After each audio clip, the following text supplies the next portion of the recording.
cancer is just an illness.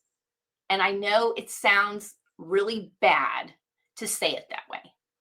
But for me to fight this, it will be called the disruption because it is disrupting my life and it's Satan's little toe trying to get a hold of me. And I will not be fearful because I am a woman of faith. Amen. And so out of that came the process of, I don't know where to start. You know, when somebody tells you you have cancer, you're like, okay, so there's this conveyor belt of all the things you have to do, all the appointments, as you know, all the appointments, right? All the suggestions, but nobody ever gives you a chance to make decisions on your own. Or I just felt like they sent me this giant email that said, all right, this is what you're going to do.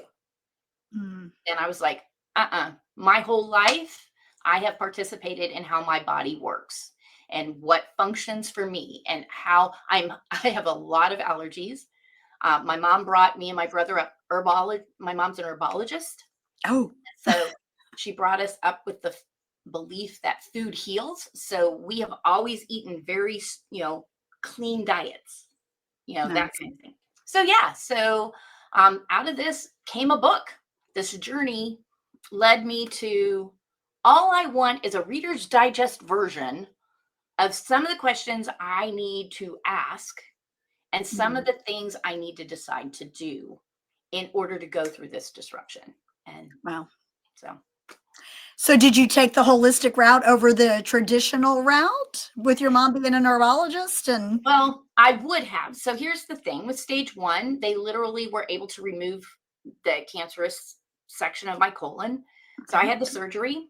okay. I have I'm in total remission. Yay. I did not have to do any oncology, but I had a non-chemo oncologist on call that I knew from when I lived in Georgia. I just called and said, hey, I'm putting you on hold in case they mention oncology and I'm going to need that kind of thing. I have an aunt who survived almost stage 4 breast cancer, doing no radiation, no surgery, didn't have double mastectomy, didn't have anything, did it all holistically. And there is a lot out there. And I could write a 2-inch book, but that's not what everybody needs. Everybody needs these are the things I need to think about. This is my husband's writing a chapter in the book as being the caregiver. This is called My View from the End of the Bed. I love it. So yeah, because caregivers don't get enough attention as well. And they're falling apart while you're going through your thing. And so, yeah, so God just kind of brought this about. And Wow, so that's what I'm amazing. working on. He is faithful in all things, and I love that. This is a book I needed 30 years ago because I had my own cancer journey. I had a young age. I had cervical cancer and underwent multiple surgeries and didn't know about holistic stuff back then. Right. And now I try to follow that for the most part, but sometimes there is a place for Western medicine, and sometimes it can be good and sometimes it can be bad. It's just like anything else. You've got to pray. You've got to see what does the Lord want you to do, and everything is open to his work.